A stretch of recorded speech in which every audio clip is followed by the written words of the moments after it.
My initial ulcerative colitis symptoms, they started my senior year of high school in 2003. Just being a football player, you learn to play with pain. So at that time, I kind of dismissed it. I prioritized my social life as well as sports and academics over my physical health.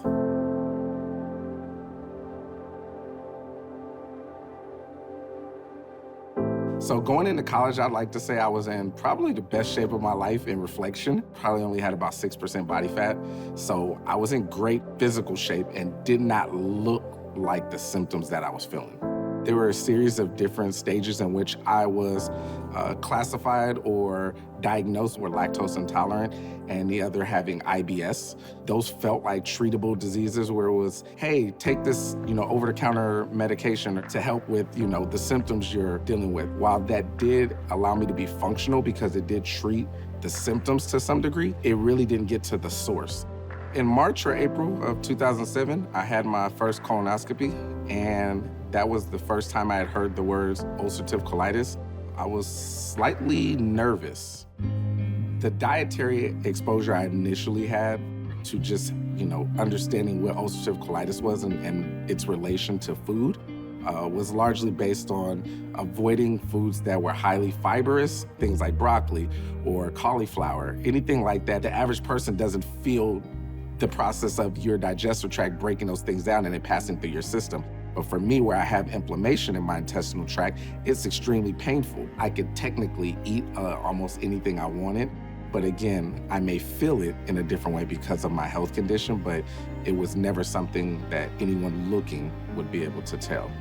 So in 2007, when I was initially diagnosed, I felt like the greatest challenge was trying to identify or find people with ulcerative colitis. The first maybe 7 or 8 years that I managed having this condition, I had never met anybody in my entire life with it. There was no sense of community.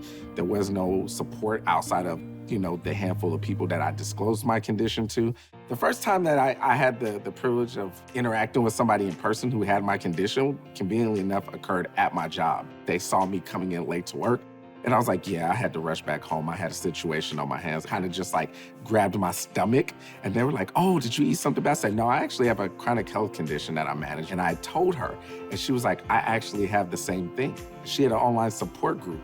Once I was able to go on to the message board of this group and start reading posts, a lot of folks were dealing with what I would classify as really severe symptoms compared to what I was. There were still certain elements of my experience being a Black male that wouldn't resonate with her. I think it's important for individuals like myself that have ulcerative colitis to share our stories and to try to educate or raise awareness. This being an autoimmune condition means that there are no standardized approaches to treatment. You have to be able to advocate for yourself. Doing that is what's going to allow, your medical professionals to provide you the best course of action or recommended resources. Understand this is a lifelong journey. This is about finding a quality of life that you will be able to enjoy and you can manage.